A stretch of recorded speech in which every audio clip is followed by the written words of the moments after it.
Well, let's just go through it step by step in terms of like each individual portion of the sales script.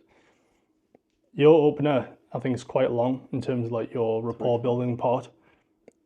I just like keep it straight and to the point. Because to me, like, yes, I want to create some form of relationship with somebody there, but I'm literally there just to solve their problem. And they're here because they're in pain, not because they want a best friend. People that want best friends do PT. I don't do online coaching. So to me, it's super short. It's just name, how's it going, man? Let them respond. So there's that backwards. Nice, sweet dude. Well, listen, it's great to speak to you rather than sending 10,000 or a million messages backwards and forth. Listen, I've got about 45 minutes left on the call today. You happy if I just run you through the framework? And it's just like, boom, we're in, I take control of the call. Because to me, like, a lot of this is about trust. They're here because they don't trust themselves to get the result. So they have to see the trust in me. And as I remember when I was telling you earlier about the being an employee versus like somebody who comes in and fixes shit. If you're going to go and do an interview, you try and make the person across from you like you. You laugh at all their jokes. You let them lead you. If they were coming to hire you as a CEO of a Fortune 500 company, you would communicate in a totally fucking different way. You wouldn't sit there and need to laugh at all their jokes. You don't need to please them. They want to know you're going to get the fucking job done and how, sure are you of getting that job done. So to me, it's not about fannying on. It's about just getting straight to the point and grabbing control of it. The frame is so important. I think a lot of people tiptoe around the frame because they're worried about whether it's raising sales resistance or just not coming across like a dick. Like I say, like we want control here. So to me, it's, well, Sweetie, I guess you've watched some of the content itself. You can see I'm pretty straightforward. I mean, what I care about on the call today is just getting you the fucking result that you need. So in the nicest way possible, this needs to be a stepping stone in the right direction, not a fucking therapy session. I just want to know bullshit, open conversation, solution-based only. Sound fair enough? And they'll go, yep, sweet, amazing. Well, listen, I was looking over the application form and I see that you're happy to move forward as long as everything is a good fit. Is that still the case here? Sometimes they'll give you a football manager answer. Yeah, well, I'll see, but not the question I asked you, dude. What I asked is if everything's a good fit, are we happy to move forward together? Because that's the first time somebody will test you. That's the first time they'll go middle ground ballpark, like let's not answer the question, but answer the question. You want a yes or a no. If it's a no, we need to understand why wouldn't you move forward if everything was a perfect fit. It's very, very logical there. Jeremy, are you just wasting my time here today? If it's a yes, it's great, we're tied down, we're moving forward. They would obviously come back and say yes. Sweet, well listen man, if I can help you then we'll move straight forward. If I can't, I'll point in the right direction. Does that sound fair enough too? And it's like, yes, great. So that's the first tie down. We're obviously clearly in charge at this point. We don't want to lose it at this point and let them just ramble on for the next 10 minutes. The first question is the most important. For me, I want to go straight to the problem. So what do you think stopping you from seeing X result then? Super clear, super concise, not explained. They'll then give you the problem. They might give you 4 or 5 different problems. The first one that they give you, that's what they think the real issue is. Nobody goes, by the way, Charlie, when you go to the shop, here's the shopping list, and by the way, that last one's the most important. They tell you the first thing that's most important. The rest is just extras, yeah. So remember especially what that first one is, and that's what we want to see make notes of. Does that make sense why we open it like this though? Yeah, definitely. We just want to remain in control.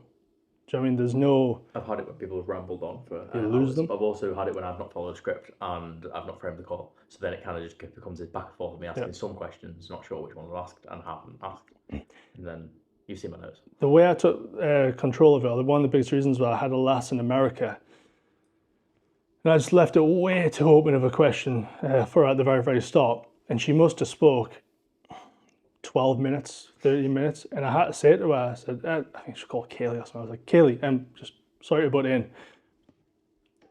We're 13 minutes into the call and I have nothing written down because we're talking about something that's totally irrelevant. I don't mean to be rude, but like, do you want to solve this problem or is this just like a therapy session? And she's like, oh no, sorry, I didn't realize. I was like, cool, can we just get back on track then, please? She signed up, she was paying 500 quid a month. But I came off that call and thought, how do we avoid that shit from happening? And why did she sign up and feel like I could solve a solution? Well, we took control, we showed authority, and we actually solved the fucking problems that she had, not just fanning around talking about this mad shit that she's went through. So That's why I was like, great, let's just do that from the get-go. And it works, because there obviously is like a respect thing there. Just don't say it like a dick. Yeah. Do you know what I mean? Tonality's everything, isn't it? Tonality's everything. It's like, if you come across and say the things I've said like there, where it's not a therapy session, but in your content, you're like, it's okay to feel sad. I'm like, fucking hell, what's this? This is like two totally different people. If you watched my fitness content back in the day, it was straight to the point. I would call them cunts. I would call people fat. So it's like, well, this doesn't feel different. This is actually how Ryan is. It's fine. So you might want to change some of the words to how you are coming across, but just, again, taking control and being very straight to the point with it, not messing around. Any questions on those opening segments? No. So is it always you have to call it all of them? Well, these are just the stepping stones to get us to the discovery phase. Okay. So I would definitely have some form of intro that we have with people. I would definitely frame the call. I would definitely have one opening question. Okay. In terms of the questioning phases themselves, we really don't have to cover everything. In fact, most people, when we ask them a question, might cover 3 or 4 of the questions already. So it's like, we don't need to ask, for example, results. How do you feel about the results that you've seen recently? Because when we ask them what they've tried in the past, they might tell us that. But it's there. It still needs to be covered, though. It just might be them that covers it. The way I split it up is the first set of questions, and even though it's in a structure, people are going to start answering random shit, and we've got to loop that around and all that sort of stuff. Don't kill the flow. But ideally, I want to talk about what they tried, what the results they've seen, by themselves and with somebody else, other options that they could potentially explore right now, how much they've spent on these certain options to try and get results that they're getting so far, how soon they want to see a better result. Once we've covered the overarching alone with yourself, past, present, etc., then I want to talk about goals and desired situations. Now, that doesn't mean if somebody starts mentioning their goal, I'm not going to shut them down and kill their flow, because you're going to find it hard to get the true answer after that when oh, by the way, hold that, we'll come back to it. It doesn't work like that. You got to take it if they're going to speak about it, but I want to lead the conversation in that direction. When I'm asking these questions, I'm making notes on the problem, wants, and pains. Problems to me are, what's the bottlenecks here? Is it support? Is it accountability? Is it knowledge? That's the things I'm writing down here. If it's the wants, it's what do they think's going to get them out of that thing? Is it fucking meal plans? Is it check-ins? Is it one-to-one calls? Is it somebody just to listen to them and guide them through? Like, what do they think the fucking solution is? Pain or what's the shit that you're saying that makes it very silly for us not to move forward? I've struggled for 5 years and I feel lost. Quotes. That's in pain. Do you know what I mean? I would do anything to be the best dad in the world for my kids. That's in quotes. And it's very easy there not to get lost in notes, because I can just cover that in the pitch and that one in the objections. Done. Coming into the goals, I think this is again where people are in that sort of employee mindset of trying to make people feel good about themselves. To me, mate, if you're with somebody that's had 5 to 10 years of feeling and looking like shit, you don't want to make them feel like they can fix this by themselves, because you're just doing them a total disservice. Yeah. So it's like, if somebody's coming in and going, well, I want to achieve this, but I'm not too confident, I'm not too keen if I can do it. You don't want to go, oh, of course you can. This is possible. Like, let's get rid of those negative emotions. Well, I would actually agree that you are incapable of doing this based off the track record. Are you on board with me on that one? Or I'm not fucking supporting you in terms of going like, yes, you can go do this by yourself. There's a track record of you can't. Do you know what I mean? So the way that I would go around goals is, yes, I want to cover what the person's dream outcome is. Yes, I want to know why is that the dream scenario for you. I would also like to know how they would feel when they achieved that. So you can say I'm building somebody up here as positive, but then I want to flip it around and go, well, if you would feel proud and accomplished when you achieved that, how do you feel now? Because I am proud and accomplished. So it's like we build the castle up to knock it down. It's ruthless. It's ruthless, but you've got somebody that's felt like shit for years. They don't need reinforced that everything's going to be fine. They need like a hard fucking reality check of, it's not good, dude. It's not going to be okay. Because like, I think it's more ruthless to be like, oh, it'll be fine. Because now you send them to die. You send them to the fucking slaughter. Do you know what I mean? If you're sitting there and you're like, I can't help this person, tell the fucker. But I know you can help somebody lose weight. I know you can help somebody get in better shape and take control of their life. So to me, it would be absolutely shan for you to not have them feel a certain type of way of wanting to change about themselves. Do you know what I mean? Beyond that, we're then looking at certain questions like why now, consequences, long-term goals, so we can obviously like look into the future. I think long-term goals are key to look at because we can almost get them feeling like this is inevitable. So if I was doing a fitness sale and I was like, listen, I know in the next 3 to 6 months we want to drop that 20 pounds and be the dad that you want for your kids. Once we achieve that, keyword being once we achieve that, what do you want to do next? And it doesn't matter if they do or don't have a goal. They've heard me say once we achieve that. Because now it's like, oh, well, that's going to happen. No, that's potentially going to happen because we're overlooking that thing. Making it out to be not, like, there's no doubt in your mind. There's no doubt for it. The way that we say the words that are in front of us is what means the most. It's how they're going to perceive it. If somebody goes, oh, Charlie, looking at this, I guess, yeah, I could probably help you. Versus like, Charlie, well, based on what I've got here, if this is everything covered, dude, there's literally no doubt in my mind that we can help you, mate. It's totally different. Do you know what I mean? And that's what will make somebody move forward, not just the sentence itself. It's the way that we say it, it's the tonality, the pace, and the pauses. To me, I'll just ask a final commitment-based question, purely because if they can't say yes to this, I ain't wasting time pitching someone. This is like bare minimum. So I would wrap up and say, like, Charlie, bare minimum, I need somebody that can commit to at least 3 30-minute sessions each week. Home or gym, I'm not bothered. Is that something that you can commit to if I can guarantee these results for you, bud? If they're like, no, they're not going to be a very good client, dude. Do you know what I mean? They're not moving forward, so fuck that shit. All the questions underneath this when we're talking about pre-handling objections, they're not in with these, but they're in green because I want you to slot them in everywhere. Okay. If you when in a conversation and you start asking somebody, so what's motivating you to start ASAP? Let's say not next month, blah, blah, blah. Oh, by the way, what's your partner thinking about this? Oh, by the way, what's your spending power? Oh, by the way, why don't you want to go think about it? But like, dude, you're fucking tying me down here. I know what's happening here. But you slot these questions in where it feels fitting. So let's say somebody, what's the biggest suggestion you get? Price. Yeah, price. Sweet. Let's handle it right now. So, in fact, let's role play. All right. You're coming to me and you're going, in fact, let me have a drink. So you're like, Ryan, nutrition, that's my downfall. I'm eating like a fucking pig. I'm like, all right, that's interesting. So are you telling me, Charlie, that you eat out often or? Yeah, I eat on the go quite often. I know some. 3 or 4 times a week because I have time to meal prep. Sweet. And around that, is that normally fast food, McDonald's, Burger King, Greg's sort of thing? Or? Yeah. Right, got you. If you don't mind me asking, Charlie, how much are you spending on that per week? Probably around £75. £75, cool. So I'm totting it up. I'm like, well, there's 150, there's 300, cool. And outside of that, I know you obviously have a stressful job, Charlie. So do you have weekend takeaways with the missus as well? Is that a thing or? Yeah, and again, is that once a week, twice a week, or just once or? Yeah, once. And what does that come to? About £80. Jesus Christ, dude. I mean, outside of these habits that aren't moving us forward, is there anything else? Do you vape? Do you smoke? Do you drink alcohol much? Or All three. All three. I'm not going to ask any more about that. I mean, Charlie, the goal here is to get you in the best physical and mental shape of your life, not to financially put you in a better place. But I don't think we're going to argue if we can do both.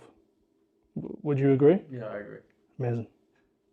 Write that there. Yeah, it doesn't feel like I'm fucking locking you down. That feels like I'm just exploring where we're coming through the conversation, yeah?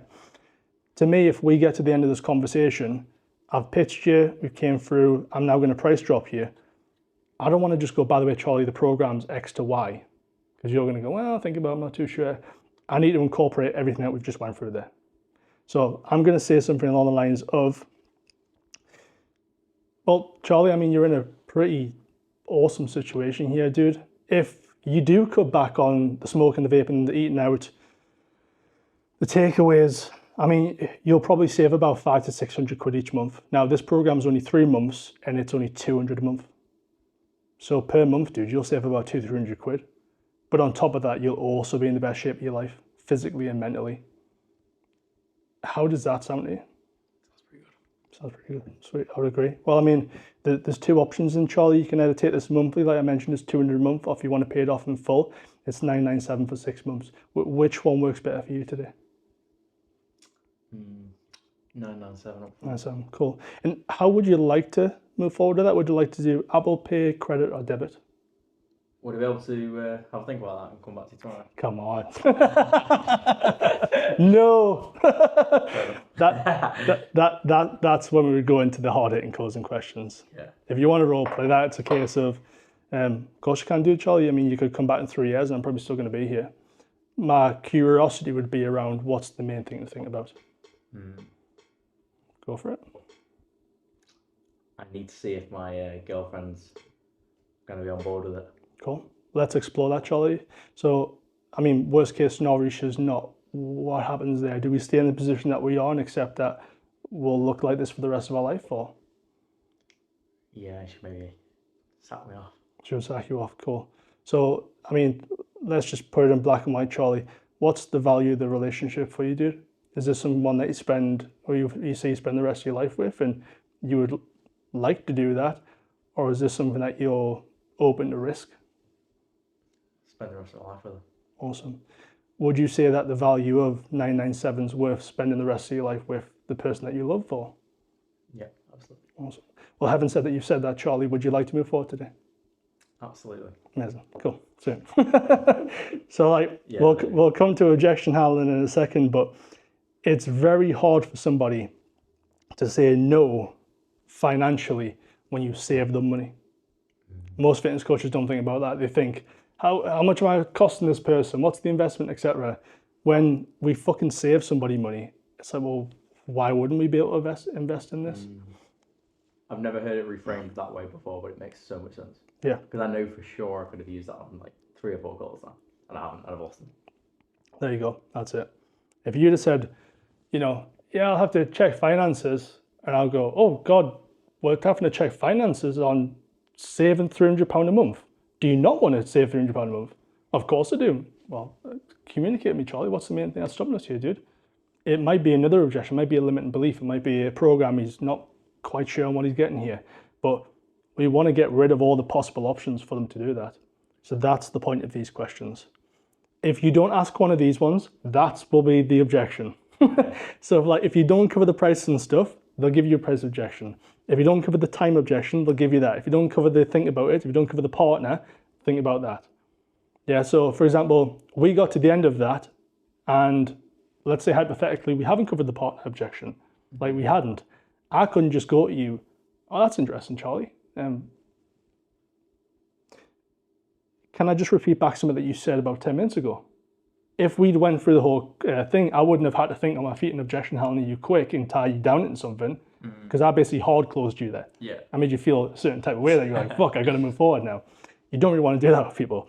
The best thing you can do is go, well, Charlie, 10 minutes ago, you said that your fiance actually was more supportive for you doing this than what you are. She's into the gym herself, you're not, and you feel like there's a disconnect there in the relationship. Is that still the case, Charlie? Has she texted you in the last 5 minutes? She hasn't. Do you know what I mean? So it's like that. It's using your words against you, because you don't like my ideas. You like your ideas. Do you know what I mean? Everyone likes their own ideas. So that's the reason why we cover these questions. Do you have a partner? Yes. And did they know that you're on the call today? Yes. And do they know that it's as much of a priority as what you've told me today? Or yes, great. Do they support you in wanting to change for yourself? Yeah, they do. So let me get this right. If you were to make the decision today, they would trust that you know what's best for you. As soon as you say yes to that, we ain't getting that objection anymore. Okay.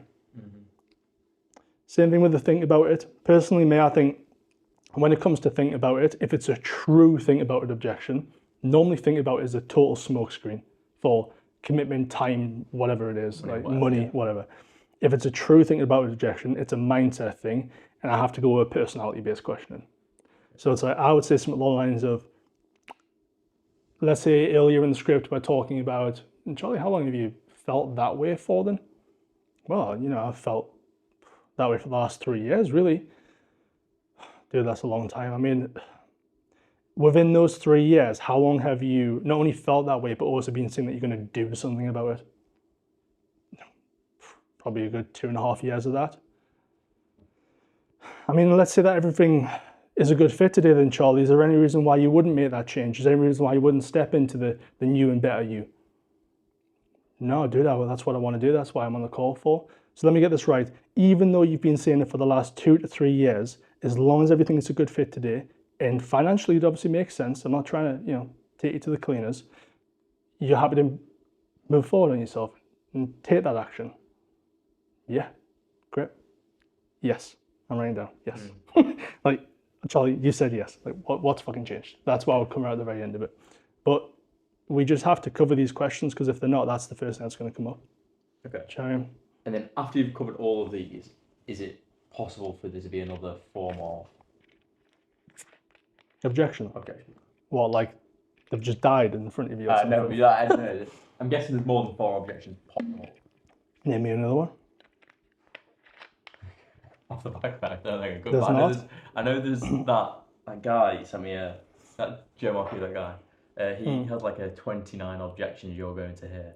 It all falls under the category of time, belief. And think about its belief. That's what it is. It's either time, belief, it's fucking price or partner. That's it.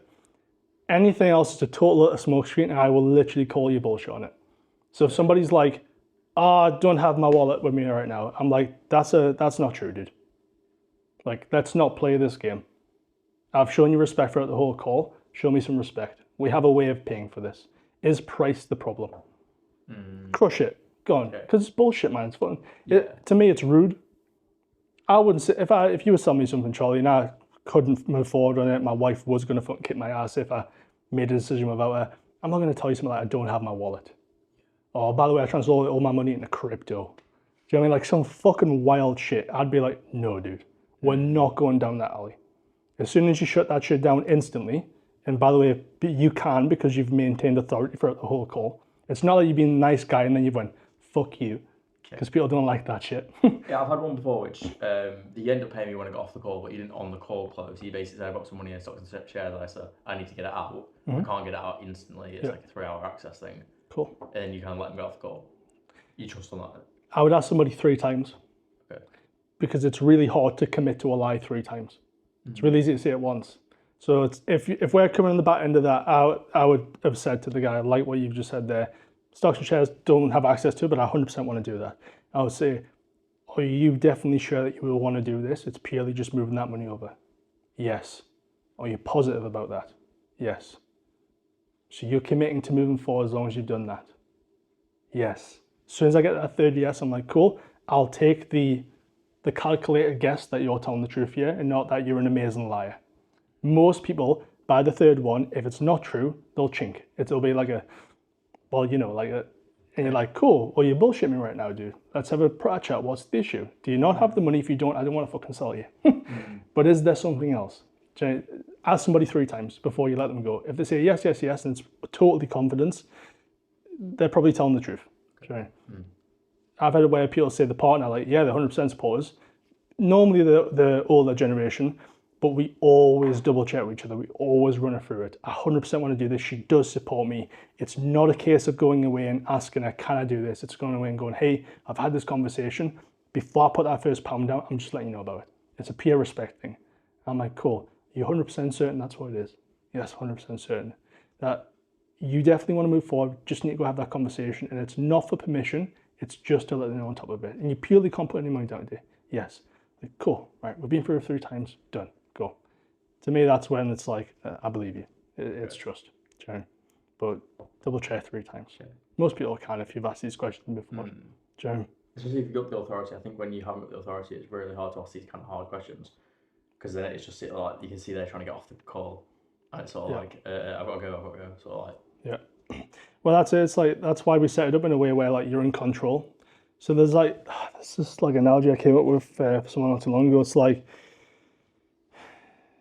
if you look at like Mike Tyson, yeah, he's a fucking cunt. He's a piece of shit. He was awful to people, yeah, but totally loved and accepted for it. Why? Because you remained in the same character the whole time. Oh, that's just Mike. He just tells people that he wants to rip their kids' hearts out. Mike. Do you know what I mean? What a guy. If you look at Anthony Joshua, he played the nice guy, respect, all that sort of humble. And then when he fucking lost his temper, he took the mic, throwing the belt out the ring. Everyone was like, ugh, that's me and that. What a piece of shit, horrible. Yeah. Dude, that's nowhere near what Mike Tyson used to say. It's nowhere near what Conor McGregor used to say. But those guys remained in their character the whole time. So people don't mind you being a bit of a twat or being upfront or being brash. They don't like, though, when you change character. Because what they think is, well, who was the real one? That one or that one? Oh, that's icky, that I don't like it. Yeah. So that's why I say that just remain in control. Don't let them run away with it. That's why we ask questions. That's why we're quite firm with it. Because when you come at the end, you can continue to be firm. Not that, Charlie, what the fuck? Like, you've been nice to me this whole call. Like, best pal. Now you're trying to hard And sell now me. you're trying to hard tell me. This doesn't make sense. Any questions on the questioning phase itself, dude? Let me have a look through. So, with these, like, desire, if, for example, they just seem pretty keen, would you still go through every single one of them? Never assume. Okay. But even, like, if like, the first thing they say on the call is that I've been watching I've seen your results for however long, Doesn't matter. I'm really keen, still go through everything. Still go for everything. The ones that you assume are going to close, don't close. Okay. Yeah, like, we can't assume. I've made mistakes like that in the past when I first started selling where it's like, oh, this person doesn't seem to have a problem here. Like, they're super fucking in for it. Let's go. Basically, this is it. This is the pitch. And they're like, yeah, I'll have to think about it.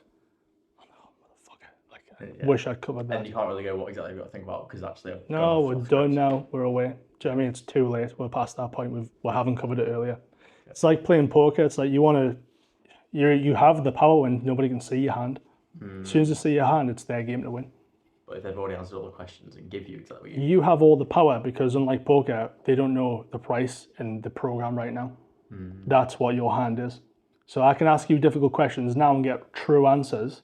If I ask you difficult questions when you know how the program works and my price, etc., you can dictate how this conversation goes. you know, it's not that important to me. I don't really care that much. Yeah, I don't yeah. know desire to do a program because it doesn't sound that good to me. Yeah. Whereas like when I get all those answers prior, I have all that information and that data is done and dusted. Yeah. So yeah, never skip the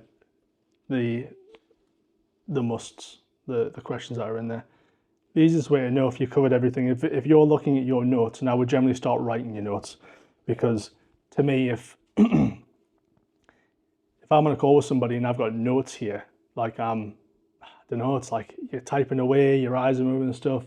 There's just something about taking your time and writing, and they can see that you're taking your time and writing. That again just holds a higher authority to me, because that's similar to doctors. Do you know what I mean? There's just that. Oh, I'm gonna wait for you now because you're busy. So I'll purposely sometimes take a little bit longer to write notes and make them wait. Again, it's just a power play. That's all it is. Sat there not writing anything when you do my notes. Nothing. Didn't Yeah. write anything. Oh, Just scrolling on Instagram like that, pretend I'm writing notes. But yeah, I would write notes in front of you, and you know that you've covered everything when the problem, want, and pain is filled out. When you know what the person's problem is, or at least what they perceive the problem to be there, yeah, you know what they think the solution is, and you have some pain points to loop back around if they get a little bit shaky, if they want to play the, oh, I'm not sure game. You can go exactly like what exactly are you not sure about? Yeah, well, Call I them mean, Charlie, you said X, Y, and Z. What's changed? Yeah. Their idea. I was gonna say, 'cause a lot of people say, "Oh, I'm keen to do it." I'm just kind of, I just go away and think about it. Let's talk about it. Okay. Yeah. What if somebody says to you that they're not the kind of person to jump into something, they just like to think about it? Like, they're not the kind of person to. Well, that's it. It's like, well, do you want to be the person that you are today, or the person that you can see your future self being? Because the person that you are today is based on the decisions that you've been making, and you want to continue to act like that and expect to change. Who do you want to be, Charlie? To me, I know that what you want to do, but what you want to do has led to you at this point right now. Do you want to be Charlie of today who has all these problems on the call? Or do you want to be Charlie that we've just ran through 6 months later, kid loves him, 20 kilograms down, and his wife actually wants to fuck him with the lights on? Which Charlie do you want to be? And I'm like, I want to be that Charlie. And it's like, great. Well, what do you think you should do then? Not what, what do you think's required to do? Not what you think you should do, but what's required to do? I guess it's do. go with yourself, make some results, great. Well, let's move forward then. How do you want to do that? Do you want to do debit, credit, or Apple Pay? Sometimes people do need pushed. Okay. Do you know what I mean? So we'll come to those hard-hitting closing questions in a second. We'll go through the transition and pitch now, but to me, like, I think like sales is so demonized because people generally have a fucking shit product. So they're like, oh, it feels really icky. It's like, not for me. I believe in what I do. I generally believe I'll change your life. So it's like, I'll push you through that. If I'm sitting there and somebody's like, dude, that's way out my budget, I can't, I physically wouldn't. Man, I had a guy in the mentorship the other day that was interested in one-to-one. I told him what the prices up front. I don't really want to treat my stuff like a sales thing. I want it to be like a good working relationship. Couldn't afford it. I was like, dude, no problem. Like, let's speak another time. He went away, he made an internal sale for like over $1,000, and he came back straight away. He was like, can I use this to like cover like the first month? I was like, fucking hell, dude. I booked him on a call, and I booked him on the call basically to say to him, no, and don't give this to anybody else. Because like when somebody's in a stressful position, they're looking for answers everywhere of like, well, if you won't help us, I'll find somebody else to do it. So it's like, it's not about taking everybody's money, but I think that's why I can hard sell somebody sometimes. Because I can have that thought of, I chose not to take that guy's money. I chose to tell that person that we weren't a good fit. So you, who has the money and we are a good fit, I'm going to move us forward because it's the best thing for you. Do you know what I mean? The alternative sometimes is letting them sit there for 10 years and have a heart attack. Yeah, it's not gonna. Yeah, not a very nice thing for you to do with them. Do you know what I mean? So sometimes people do need push What forward. if somebody says they want to go ahead with it, but pricing wise, they don't get paid till next week, so they can't do anything? I'll get a deposit off them. Okay. Yeah. And what if they say I can't do deposit till next week?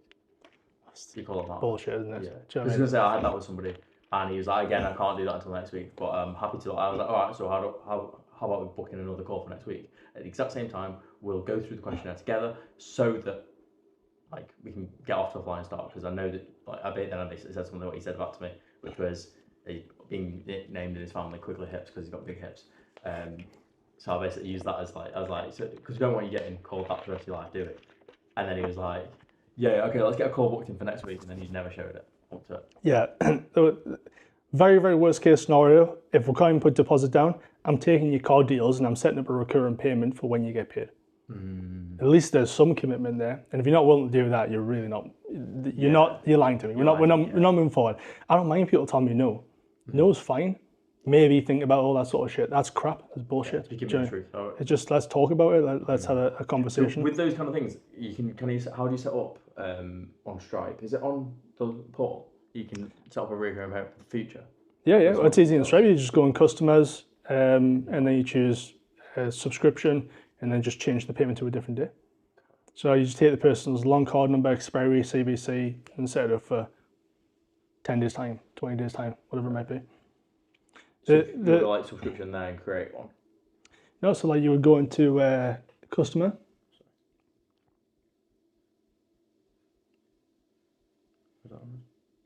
Yeah, so you just like click on this one. Oh yeah, okay. All these are added as guests. Oh, okay, somebody's not a guest. Cool.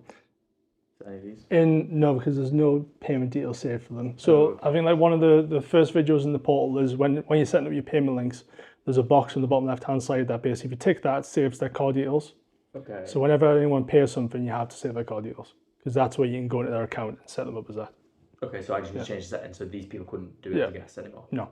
Okay. No. They have to be a customer inside there. Okay, cool. Yeah. And then those kind of people, then you can just set up payment whenever on a certain date. Yeah. Okay, nice. Because I've had that issue before where people said I'll do 3 months upfront on the first of X, and then it comes to it and they go, actually no. No, at least take the person's card details and put it through there. Okay. 100%. If you're on the flip side, what like you're saying, where the guy's like, I don't have a deposit. I'm like, dude, if we can't afford a deposit today, how are you going to keep moving forward and paying £250 a month? Yeah. That doesn't make sense. Yeah. Tell me what you've got in the bank right now. If you really want to do this, what can you put down today? Can you put down 25, tenner? I'm not bothered about the cash. I'm caring about you moving forward and putting a stop to this. What are we doing? if it's literally say, if it's that you don't fucking want to do this, you don't like me, you don't like the program, it's not the right time, you don't believe in yourself, we can love or leave that. I don't care. But like, if you don't want to do this, like what you're telling me, you gotta put something down, dude. Do you know what I mean? Because like I say, the alternative is just what, stay like that for the rest of your life. And if they're lying to me, if somebody's willing to like try and pull the wool over my eyes and disrespect me when I'm sat in the coffin for 30 to 40 minutes, I wouldn't let that shit happen. You call them out? No, I just call them out on it. Like I say, on the flip side of it, if somebody's just, dude, I don't have that. I thought it was going to be X and I just don't have that. I don't pressure them. I'm like, cool, no problem. I really fucking appreciate you sharing that with me. Most people don't. And I normally, when the scenario is like that, what I normally say to people is, you know, is there any way I can help you for the next 5-10 minutes, get you moving in the right direction? Do you know what your calories and macros are, etc.? And I'll sit with them and go, listen, this for your calories, these are your macros. And I'll normally send them like free meal plans, training programs, supplement guides. I'm not there to make somebody in a worse position.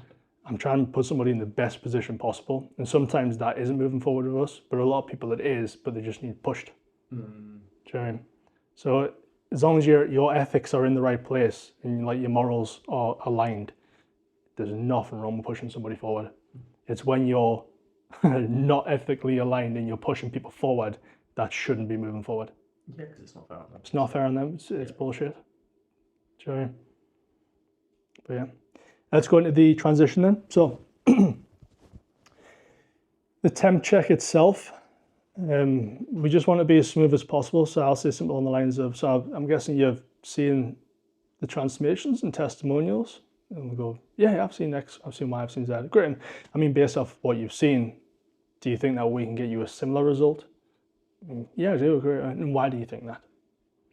So like before we transition, I just get them to, even before I've sold them, get them to think or, you know, fathom the idea of, yes, these people can help me and I don't even know the fucking solution yet.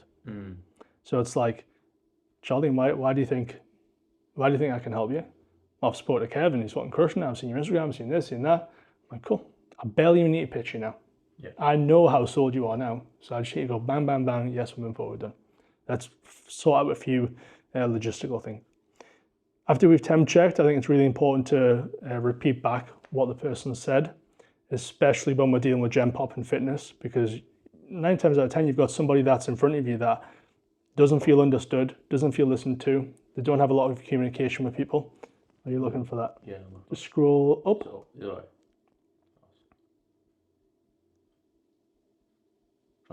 Transition. So you have a lot of people that don't speak. We might, fuck me, I might speak to 10, 20, 50, 100 people per day. They might not have spoken to somebody for the last 3 days. And they also might feel like nobody ever listens to them.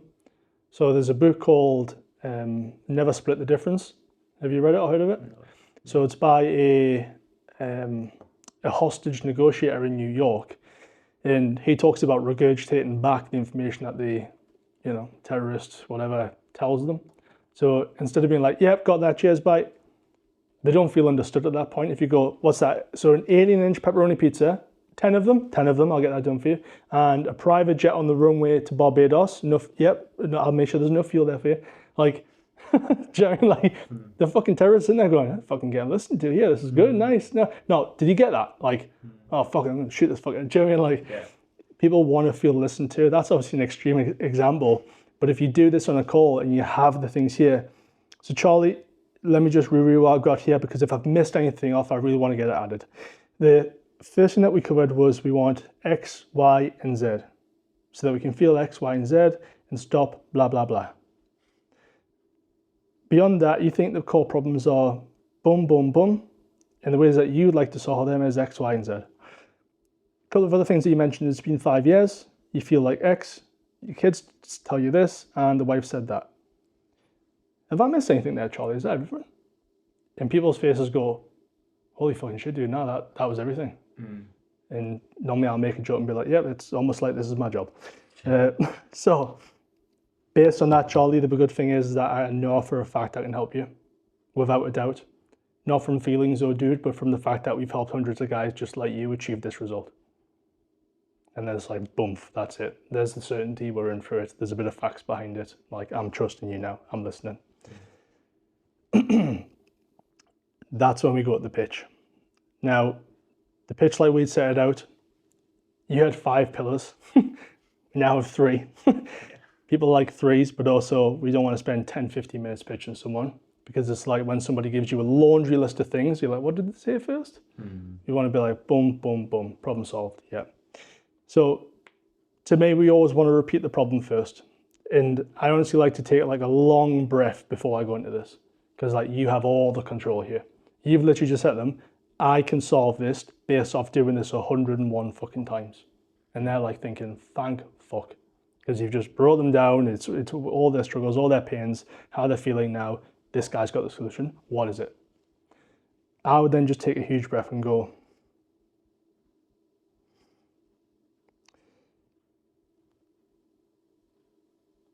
well, the first thing I want to cover, Charlie, like that 10 seconds of them sitting, like they'll get like cold chills. They're like, fucking hell, like Jesus Christ, like come on then. Even if you're like, stop yourself from speaking, do you know what I mean? When people say filler words or they try and get there quick, it's not control. You just want to stay in control. They're the ones on the edge of their seat at this point. We mentioned about what the problem is. Charlie, one of the first things I want to cover, dude, is the routine and structure where you feel that you're struggling to manage everything because of work and family commitments. Therefore, you're not seeing results. That's the first thing I want to cover. So they're like, right, we're on the first solution. This is my core problem.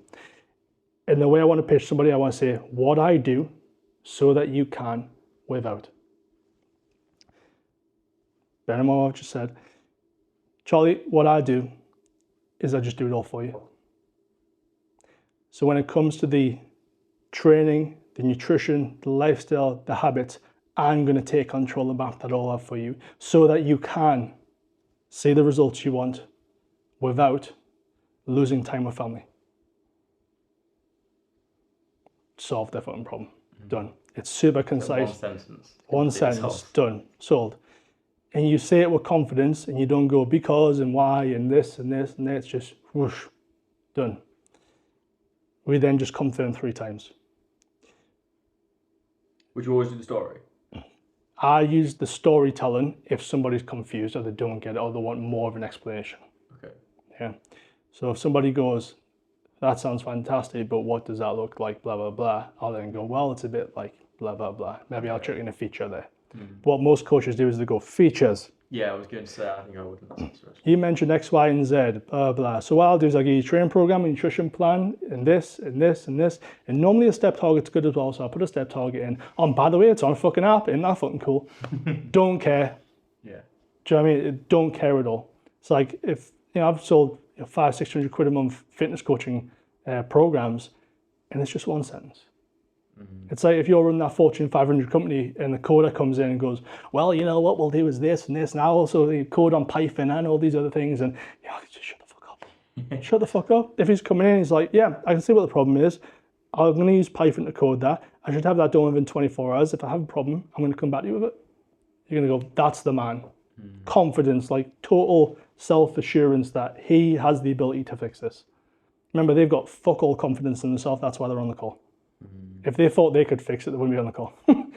That's why they're hiring you. So it's just one sentence clean. And then we confirm 3 times. Because that's where you get the, well, actually, after the 3rd time. Charlie, is that what you were looking for? Yes, dude. And does that solve X problem? Yes, dude. And is there anything else that you were after when it comes to solving X? No. So it's like, yes, yes, yes. Amazing. One problem solved. Same thing with accountability. Repeat the problem, what I do so you can without.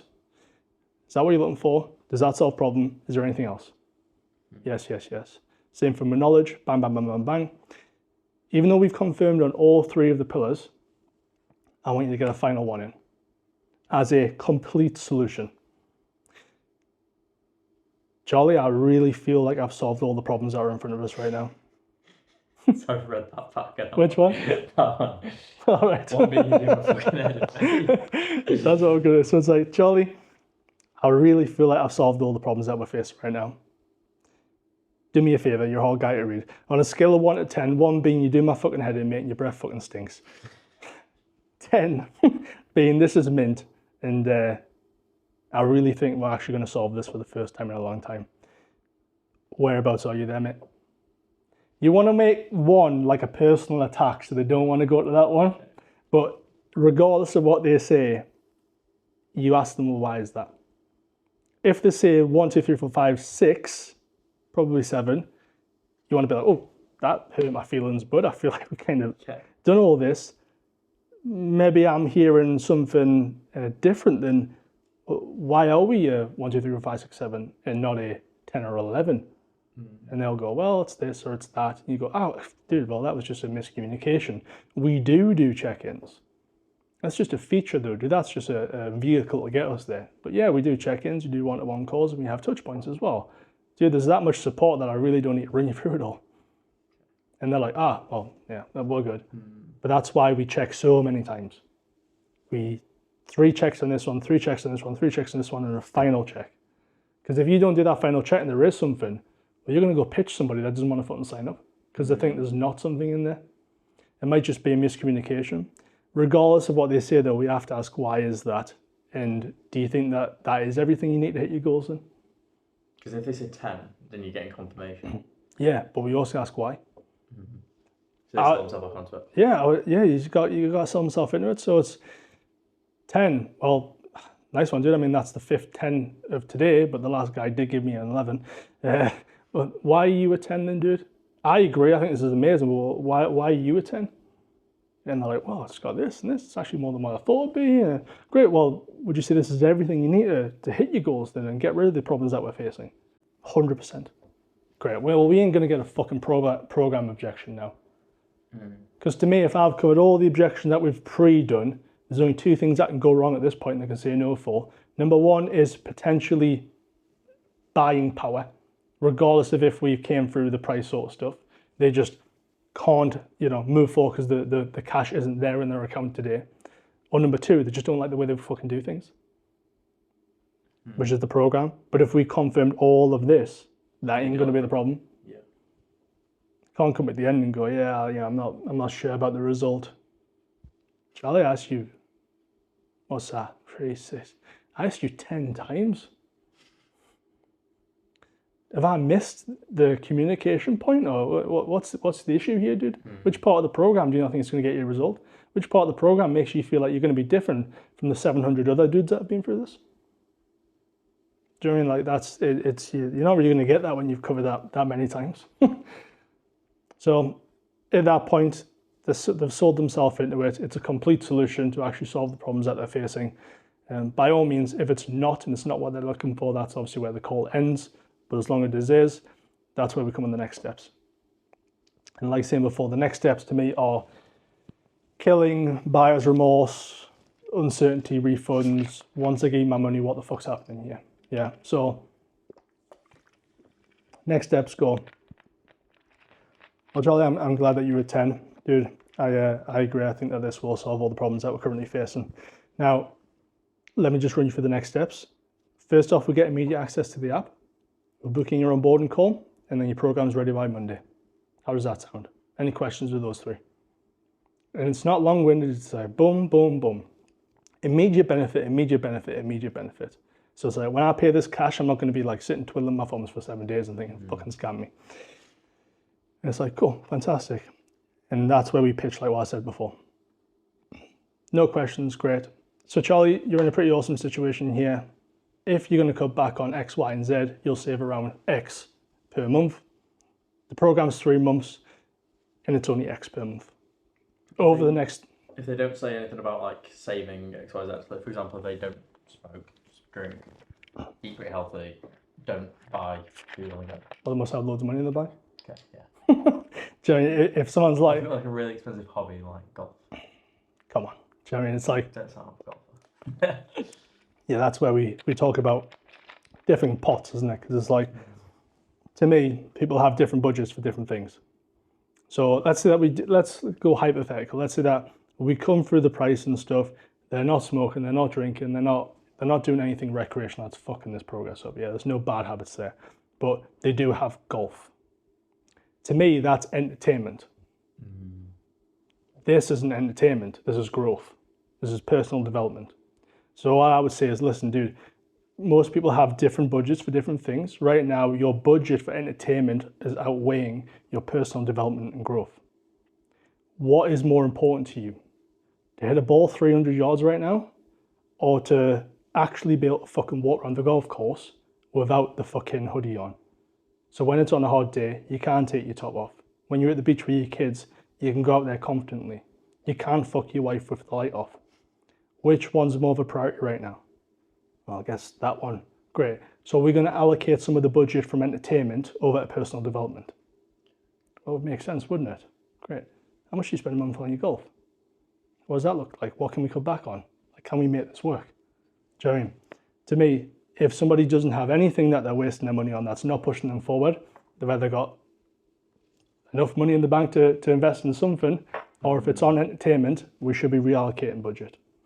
So if I'm sitting on a call with a coach and they're going, you know, it's a bit different with coaches, because if somebody says, well, yeah, I'm spending money on this service and that service and this service, and I'm like, great, is those things giving you a return on your investment? Well, you know, not really. I'm like, great, well, can we cancel some of these things out and make you profitable before we even start? Yeah, great. Well, guess what? When we come to the pitch now, and I tell you the investment cost, it makes sense, because I've just saved you £1,000. Yeah. If it's on the flip side and they don't do any of those things, but again, there's nothing else going on in their life, that's where we have to look at entertainment. Charlie, where is all this money going? Well, I've got a holiday booked and thing, and I'm thinking about going here. It's like, Charlie, come on. Let's look at what matters most here, because this is going to be the last holiday you ever fucking go on, dude. If we don't sort this business out, this is the last one. Yeah. Do you know what I mean? So there has to be that communication somewhere. On the flip side is that they just don't have any funds with them, and they should never have been on the call in the first place. But that should have been covered somewhere in terms of, oh, you have to move forward today. Yes, great. Why should we have this problem at the end of the call? You've already got that wrapped up. We've called it, yeah. Charlie, at the start of the call, you said X. You said if everything was a good fit, you'd be happy to move forward. How did you think you were going to move forward when you have zero in your bank account? I feel like you've misled me now, Charlie. Am I misreading the conversation, or you want to play hardball? Like, do you want to be a dick about it? Do you know what I mean? Like, let's go. So that's why the questions are there, to not have that happen at the end. Question, another one. I know you mentioned my price structure. What you want to do is 205.97. Yeah. With that, would you ever do any form of discount before the 3 months up front, just to get more cash in the business, or not? Nah. I'll just for where you are now. There's no incentive for them to go for 3 months as opposed to. Well, the 6 months at 997. Okay. Right. So there's a small discount there. Do you know what I mean? Yeah, it's about £100 so. Yeah. So I don't want you to stay on that price forever. I'd like us to move in the right direction, but I just want you to be confident with saying that. Okay. So that when you say not 200 a month, you say 250 or 300, you've got 5, 6, 7 people on this one. So you know people are willing to invest that. Okay. Do you know what I mean? So it's like, I know I'm massively undercharged for what I do with you guys right now. But one, I obviously need to build that internal belief that people are willing to pay what I want to pay for it. But number two, it's like, I want to get people in the front door to get testimonials and fucking videos like this and shit. Yeah. So to me, the two prices that you have right now, they're not the forever prices. So just run with them, see what we collect from it, get yeses, and then move it up for it. But I would say exactly as it is here. The key points here is we never ask them really if they want to move forward. So do you want to go with X or X? We're asking them questions that move us forward, not asking if they want to move forward. Stand on the Tyne Bridge. Charlie, do you want to jump? Not really. Do you know what I mean? Charlie, would you like to go in 5 seconds or 10 seconds? I'll go in 10 seconds. Yeah. Great. See you later. Do you know what I mean? Like we can't say, do you want to do this? Like I say, we've got people that have struggled for probably half their life sometimes, whether it's a year, 10 years, 20 years, whatever. They don't want to jump off the bridge. So we say, like, how does that sound when we pitch the price? We're not saying, do you want to move forward? We say, how does it sound sounds great.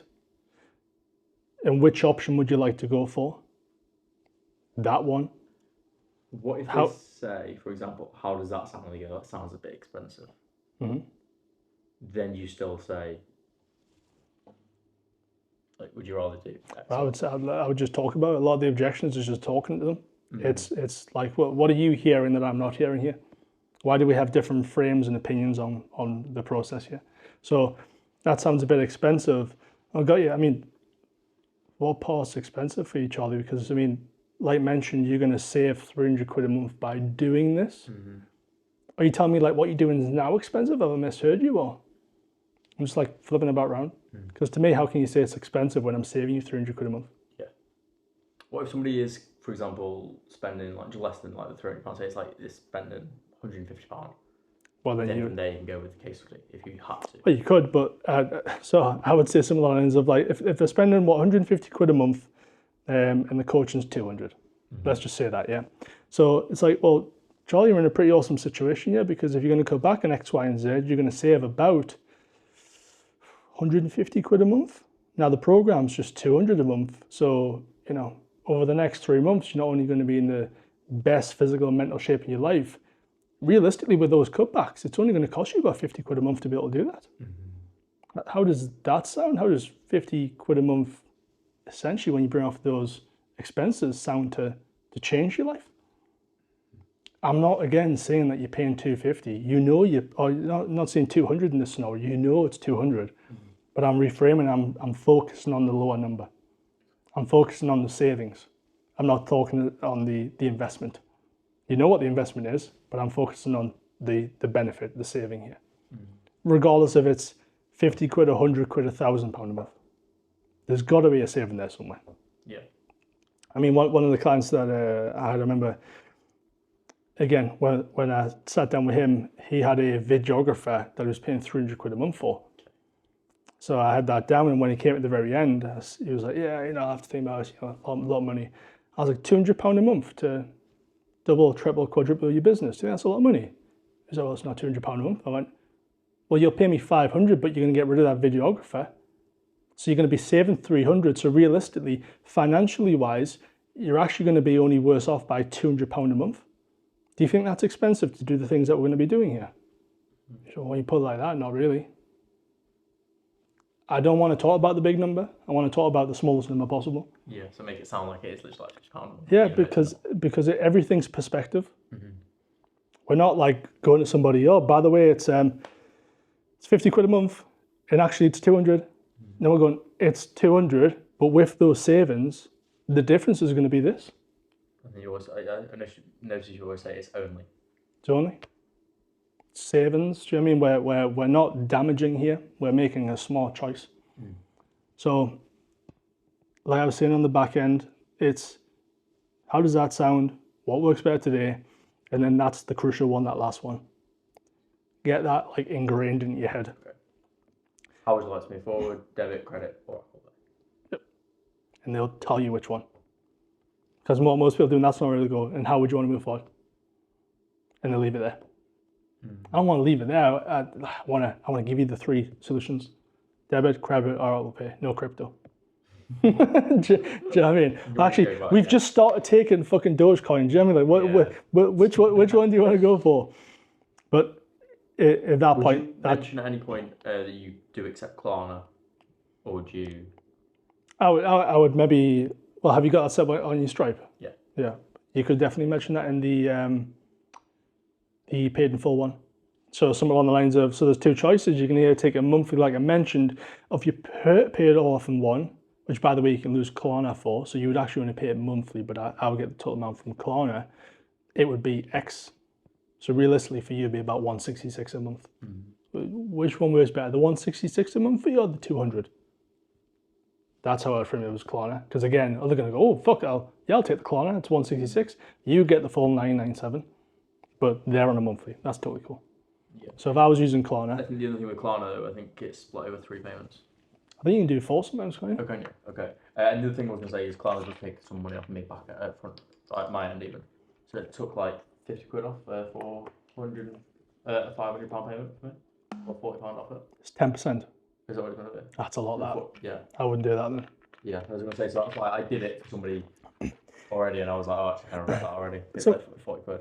Client mentioned about the Klarna, and I try to set it up, but I don't think it works for like business to business, like sales and stuff. Oh, okay. I don't know if I've like fucking misread somewhere, but I was struggling to like look into it. But to me, 10% would be a lot, especially when you're already discounting the paid in full. Klarna would make sense if we're just doing paid in fulls and we're just financing everything on Klarna for people, but we're charging full price. But not when we've already given a discount, it wouldn't. Because remember, obviously, fucking Stripe takes a percentage of that as well, and Yeah. then Taxman comes in Basically. and fucking novel left. I seem to remember it being. It's about 40. Yeah. So, no, it's not that much, it's 22. But £22 off is still a lot more than it usually would be. Yeah. So, what is that now? Like 5%? I would maybe use Klarna if you were doing like Worst case scenario. worst case scenario. What I was going to say was like bigger amounts, Okay. £2,000 plus, because then it's like you get a huge chunk of injection into the business, And then you can use that to. and then that's Ads, fine. etc. Yeah, then you can acquire 2 more clients with that. But I would probably not let people Klarna For 450 quid and shit. Yeah. So just for the Yeah. I think, to be fair, he was somebody who paid more on monthly. And he was saying he was struggling to pay for the 175. So I was like, well, how about if it's 150 over 3 months on Klarna? And then he was like, yeah, go ahead. So he was kind of saying he couldn't afford it. So that's why he was already paying 175 a month. cool. So that was kind of a way of getting him in for 3 months on the program. If it's the last ditch ever, then that's fine. Yeah. Sure. Back on to... So that was obviously best case scenario. Worst case scenario is then they come back with 101 fucking problems, which doesn't matter how great you can get at this, you're going to get problems. No one's just going to like always going to get 100%. Yes. Doesn't matter how many objections you close. So scroll at the very bottom where it says tools.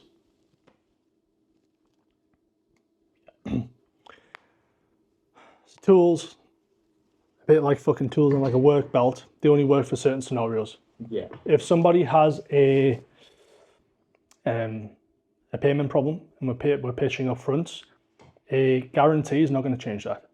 There's still a funds issue there. A split pay or split pay to monthly, that might fix it. If somebody can afford it, but they've been burnt in the past, a fucking split pay is not going to make any difference. Yeah. A guarantee might fix that, or a lower commitment period might fix that. So like we have to pick the tool that's correct for the scenario that the person's in. Yeah. More often than not, a 30-day love it or leave it guarantees is what you're going to use because of like belief problems. If somebody has tried some shit in the past, hasn't worked out, etc., etc. Things like extended pays are more around finance. So when we used to do like $2,500 for a 4-month program, finance would be a lot of the problems. Don't have $2,500, nor can I pay you 450 quid or whatever it is a month. Yeah. Or more than that, was it? Yeah, something like that. 600 quid or something. 600. What I would end up doing with people was a lot of extended split pays. So I would go, cool, totally get that. Real shame. Out of curiosity, what was the monthly budget that you had for yourself? Well, it was, about 200. And would you move forward to solve these problems if it had to be in that? Yeah, would have. Got you. A little bit of maths. Well, if you extend this over 10 months or 12 months, it would be 200. And someone would be, well, I don't really want to pay over 10 months here. And that's where I'll go, well, what are you trying to solve here? Are you trying to have coaching or are you trying to get a solution? So it's like, you might be pissed off that you're paying for 10 and only getting 4 if what you want is delivery. But what you want is a result. So it's like, are you going to penalize somebody for painting the kitchen within 20 minutes when you give them 48 days? You're still going to get the result in 4 months. It's more of a question, is it worth it for you? So if in 4 months you have the result that you want, but in 10 months, $2,500 isn't there, and you've enjoyed 6 months of being in the greatest shape of your life, are you going to be annoyed? Not really when you put it like that. Great. Well, we're paying for the result here. We're paying for the outcome, not the coaching. If I could do this for you, you haven't been before today. I've given them the solution that they wanted. Let's fit around them. Do you know what I mean? So like, so in that scenario, that would work for that person, but somebody maybe has a different objection that wouldn't. What is a 12-week fast track? No, So 12-week fast track is just a do-it-yourself cheap program. okay, so Scroll up a little bit, see where it says offers. Yeah. So this is what we would have. We would have like one-to-one case study light 12-week fast track. So one-to-one for us would be like £250 a month fitness coaching. Case study might be like 149.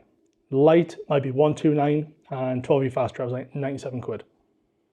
Now, that's obviously different pricing things, and they get different things from it. The one-to-one is what we really want. The case study is a fair trade, and we change terms. Great, you can't afford X. What works for you on budget today? Well, I'm not sure, as most of the fuckers would say. Well, good job we can do basic maths, because it's going to be somewhere between £1 and £249, because it's not 250. So is it between 200 to 249? Not really. Is it between 175 200? Bit tight. Is it between 150 to 175? Probably around about the 150, 160 mark. Cool. And if it had been that, hypothetically, would you have liked to move forward today? Yes, I would have. Cool. Here's what I'm going to do for you, because you're a special snowflake. Yeah. We're going to run a case study. I can't outright discount my products, because that's not fair on everybody else. What we can do is change the terms, though. We can do a fair trade. I'm going to move it to 149 for you, and you're going to come in and absolutely crush this and keep it between us. But on top of that, I want a testimonial. Written or verbal, it's your choice, whatever you're comfortable with. I'm going to take nothing away from the service. I'm going to get the result, but on those terms. If I'm open to doing that for you, are you happy to move forward today? And that's like, well, I'll give you exactly what you wanted. You get everything that you wanted on a discounted rate. I just need a fucking testimonial, written or verbal. And to me, that can help us acquire 2, 3, 4, 5 more clients. It's a fair fucking trade. Do you know what I mean? So that's the case study. A light would then be something like 129, where it's like, listen, if they're like, it's between like 100 and 130, I'm like, listen, we can't fulfill fucking full coaching for 130 quid. Financially, that doesn't work out for me and my team. Yeah. But we can, however, take away X and Y, aka check-ins and one-to-one calls, and give you the core things that you need to be successful. Most people don't take that, because you're taking away things from them, and it's just a small discount. Light normally works really well when you have clients come at the end of their contract and they don't need check-ins and stuff like that. Yeah, it's normally all a downsell. The 12-week fast track is for the broker that comes on the call. That's like, yeah, I thought this was free, and at maximum I would have paid 100 quid. And you're like, fuck you. I really thought it was going to be 70 quid. I was like, so you thought it was going to be 70 quid? Cool. Yeah. So like 12-week fast track is basically, listen, can you at least invest 100 quid in yourself? Because where you are right now isn't where you want to be. Yeah. And nor is that changing anytime soon. 12-week fast track, it's no coaching, but what you do get is a full training program, meal plan, and habits to move you in the right direction. And it's just a one-off, so there's no recurring. It's just a one-off of 97 quid. Whenever you're pitching things and you're taking away things, just make sure you say those things first. Because it's like, if you go, well, there's no recurring monthly, like I said there, and you get this, and you get that, and it's just a one-off, but you get no check-ins, no one-off. The last thing they hear is all the negatives. Okay. So the way I said that to you, the first thing I said was, you don't get the check-ins, the one-on-one calls, and do it yourself. However, you do get all the core products that you need, the training program, the meal plan, the habits, etc.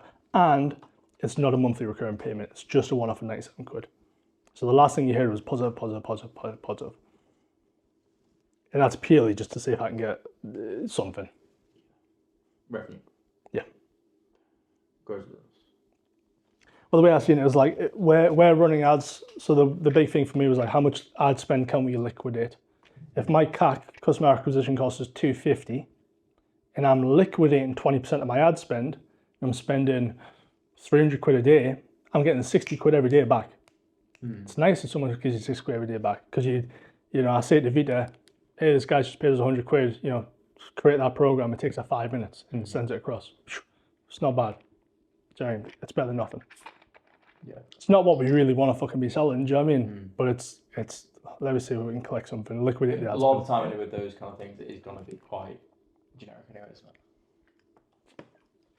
You get what you pay for. Yeah. That's fine. I've done those before, people. Yeah, you get what you pay for. It's not a charity at the end of the day. Yeah. So the final things is just the hard closing and those questions in there, which, like I said, it's not the ideal way that we want to close people. The ideal way we want to close people is just by having an open conversation and saying, these are the things that you said during the conversation. Let's explore that. What's changed? How does that make you feel? What's the other options here? If I am on a call with somebody and they tick the box of being able to afford this, yeah, and I can get them a result, I'll then hard close them. Because it's a belief problem. That's all that is there, yeah? You get the ability to hard close people by just being ethical with everyone though. Yeah, if you start fucking hard closing single moms of 3 that's got 50 quid left in their bank account, she just took out a loan, you're going to struggle ethically to be able to hard close people. But the way that we're hard closing is basically just moving people into a corner where they have to make that decision.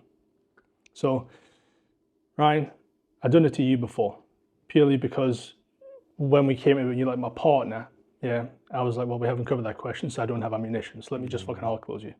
But where it's like, you know, are you the type of person, you said, I said to you, I know what you want to do, but what you've done has led you where you are right now. This is the one I used for you before.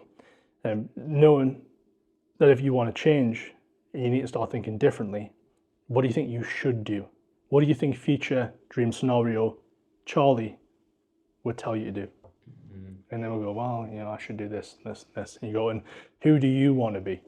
You want to be Charlie today with all these problems that we've just uncovered? Or do you want to be future Charlie in dream outcome? And I go, I want to be future Charlie. You go, great. How do you want to pay for that? Do you want to use credit, debit, or Apple Pay? Probably don't say the word pay. How do you want to move forward? Credit, debit, or Apple Pay? Okay. Yeah. Don't say pay. Don't say the word pay. Yeah. Keep that one. Yeah. Other ones like this, if somebody's got to think about it, again, if I'm at like my tail end with somebody and it's fucking belief, I'm just like, dude, are you the type of person that follows through the things that you say you will? If they say yes, you go, that's fantastic because at the beginning of this call, you said X. Let's make a decision right now and continue to be that person. Are we moving forward or are we not? If they go, no, I'm not the type of person that follows through with the things I say I would, I go, exactly why I won't want you to fucking go away and think about this. Because nothing changes. Tell me no or tell me yes, it's your choice. It's a hard close, it's pushing them in there.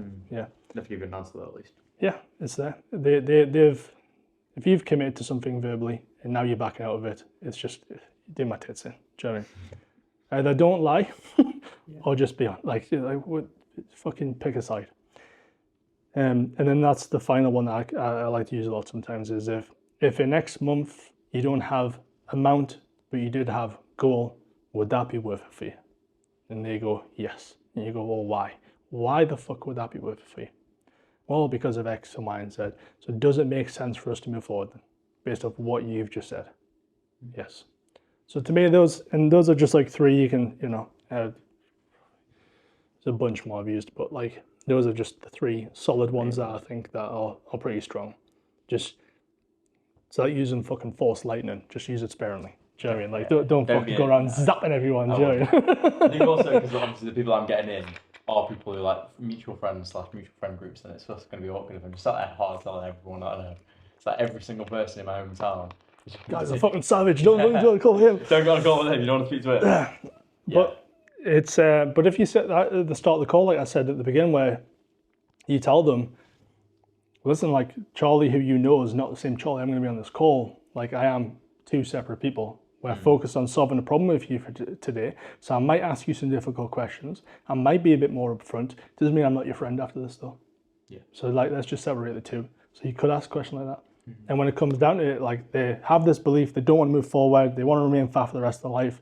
You go, cool, the call's over. Dude, as a friend, I'm a little bit good that we didn't move forward because I know I can help you, but I don't want any hard feelings. In fact, what I'll do for you is, if you got 5 minutes? Yeah, I've got 5 minutes, sorry. I'm going to sit here and work your calories out for you. And I'm also going to send you 10 meal plans and 3 training programs, and I want you to stick with them.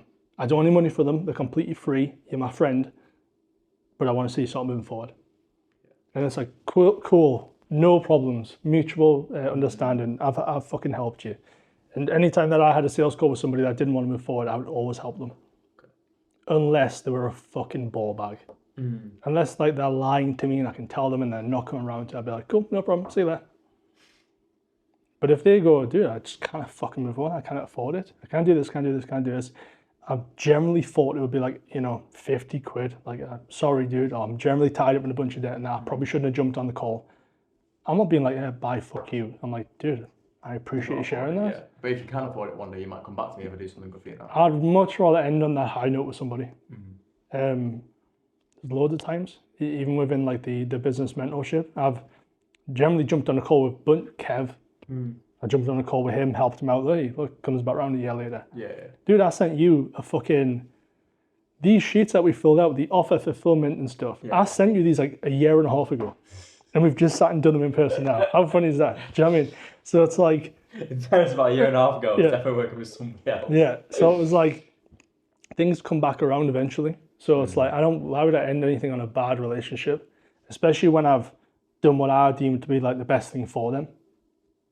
Why would I want the worst thing for them now? Yeah. Doesn't make sense. If I'd done it in a way where like it wasn't authentic and it wasn't real, then yeah, I would be like, yeah, fuck you, bye. Because I didn't get my agenda, my way. But my agenda was never to sell you. My agenda was to put you in a better position. I'm just disappointed that you haven't been put in the best position, but I'm still going to try and put you in a better one. I'm still going to give you some free shit. I think it's kind of knowing that if you've got more leads coming through for myself. I think if I know I've got more leads coming through, I'm going to have more calls coming through. Then every no isn't a no. I'm good. I'm glad that the no. No's are fine. Yeah. It's fucking maybes and think about it. That's not good. Yeah. Yeah. You just. Don't like get rejected, mate. Yeah.